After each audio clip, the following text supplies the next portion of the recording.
সহিহ বুখারীর বর্ণনা 13 নম্বর হাদিস, একদম শুরুর দিকে হাদিসটা। এই হাদিসের মধ্যে আসছে عن أنس بن مالك رضي الله تعالى عنه أن رسول الله صلى الله عليه وسلم قال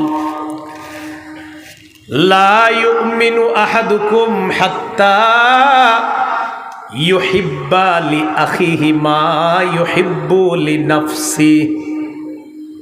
নবী বলেন, তোমাদের মধ্যে কেউ ততক্ষণ পরিপূর্ণ ইমানদার হতে পারবে না। এটা সবাই মিলে একটু অনুবাদটা করি, বলেন, তোমাদের মধ্যে কোনো ব্যক্তি ততক্ষণ পরিপূর্ণ ইমানদার হতে পারবে না যতক্ষণ সে নিজের জন্য যা পছন্দ করে তার ভাইয়ের জন্য যদি সেটা পছন্দ না করে।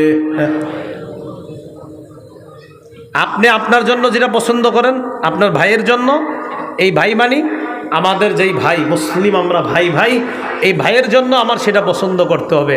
আপনি রাস্তায় চলার সময় কলার ছিলকায় পিছল খেয়ে পড়ে গেছেন, এখন বলেন এই কলার ছিলকায় যে আপনি আছর খাইলেন, পড়ে গেলেন, এটা কি পছন্দ আপনার? কিন্তু আপনি চিন্তা করলেন কি, আমি পড়ছি আর ওরা আইতাছে, আহুক ওরাও পড়ুক। আপনি এটা তো পরিপূর্ণ ইমানদার হতে পারলেন না। আপনি রাস্তায় চলতেছেন, আপনার পায়ে একটা ইট লাগছে, ইটের টুকরা, আর আপনি চিন্তা করলেন আমার পায়ে লাগলো, ও আচ্ছা আরো 3 জন আইতেছে, তা আসো, খাড়াই রয়েছেন, এরাও ইটের মধ্যে লেগে পড়ছে, আপনি হাসতেছেন, আমি একটু আগে পড়ছি। অথচ বুখারীর বর্ণনা, রাসূলুল্লাহ সাল্লাল্লাহু আলাইহি সাল্লাম বলেন, রাস্তায় কোনো ইট, কষ্টদায়ক কোনো জিনিস যদি কেউ সরায় দেয়, গুফিরা লাহু মা তাকাদ্দামা মিন যামবি, তার আগের সব গুনাহ মাফ। তা আপনি আপনার ভাইয়ের জন্য একটু পছন্দ করতে পারলেন না, আর জীবনে কি পারবেন? আপনি কি পছন্দ করলেন যে আমি পড়ে গেছি, আমার ভাইও পড়ুক।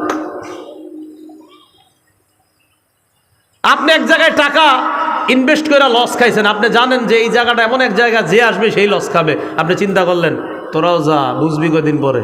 কেন? আপনি আগে থেকে সতর্ক করলে সমস্যা কি? তাহলে উনি লস খাইছে, উনি চায় আরো 10 জন খাক। এটা মুমিনের পরিচয় না, এটা ভাইয়ের পরিচয় না। ভাই কখনো ভাইয়ের ক্ষতি চায় না। আল্লাহ আমাদেরকে কথাগুলা বুঝার তৌফিক দান। এলাকায় ভাই ভাইয়ে ভাগ হয়, আসে না এরকম? ভাই ভাইয়ের এখন মা বাবা আলাদা করে দিস, তো তাদের জমি থাকে না, জমি।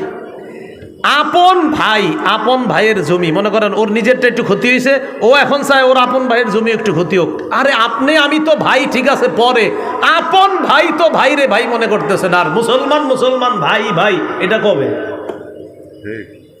আপন ভাই ভাইরে 10 বছর সালাম দেয় না, এ আবার কেমন আপন ভাই?